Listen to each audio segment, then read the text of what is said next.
బయట అయితే ఎంత ఎండ కొడుతుందో అర్థం కావట్లే, కానీ ఇక్కడికి వస్తే మాత్రం ఎంత చల్లగా అంటే అంత చల్లగా ఉన్నది.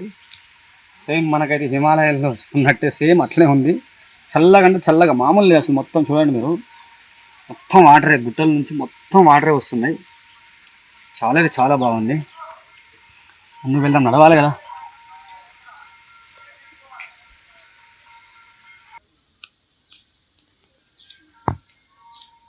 సో ఫ్రెండ్స్, రాయి మీద రాయి ఇలా ఈ విధంగా ఎందుకు పెడతారంటే మనం కోరుకున్న కోరికలు నెరవేర్చుకోవాలని. సో ఆ విధంగా చేస్తారు.